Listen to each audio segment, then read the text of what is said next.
Shiesty and his Wack. two co-defendants told on the two victims. Ain't no way around it. During this meeting, members of the group brandished firearms and assaulted victim 1 and 2.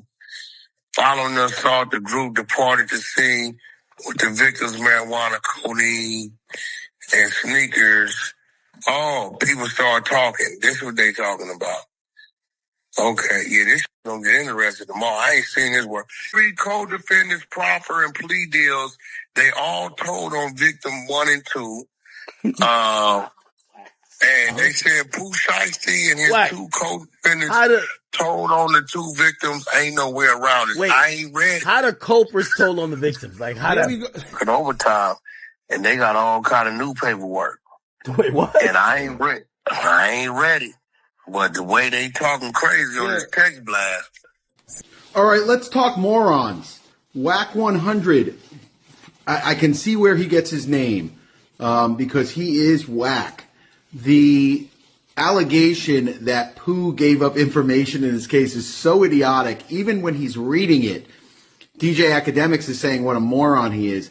It is next level how stupid he is. Now, if we're saying he's just doing it for clout, if we're saying he's just doing it for views, I would think, okay, that's an excuse. But it really isn't. I really do think he's very stupid. So, long story short is, Pooh Shiesty, Lontrell Williams gave up no one.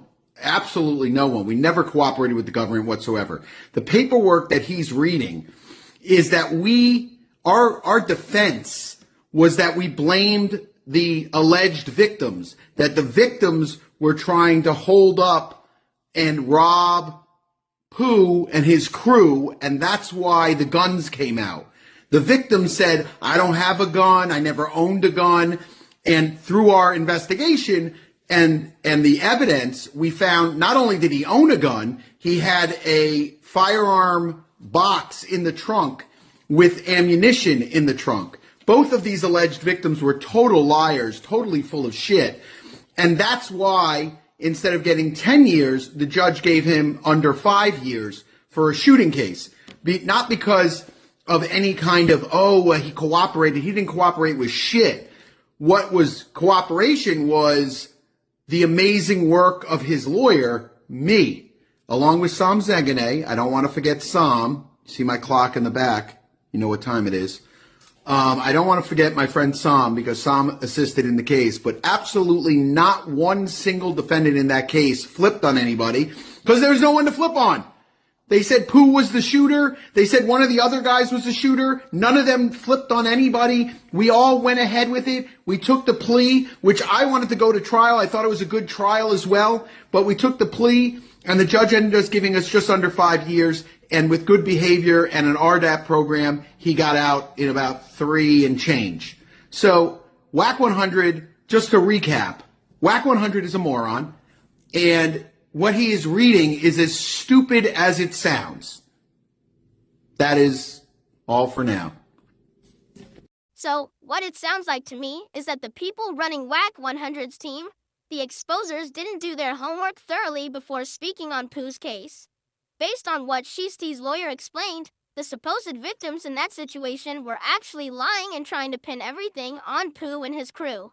From the way it was presented, it seems like Pooh was simply acting in self-defense, protecting himself and his people, not out here on some reckless or violent mission. The most damaging part of this whole thing is that the victims not only fabricated parts of their story, but tried to make Pooh look like the aggressor when, in reality, they were the ones being deceitful.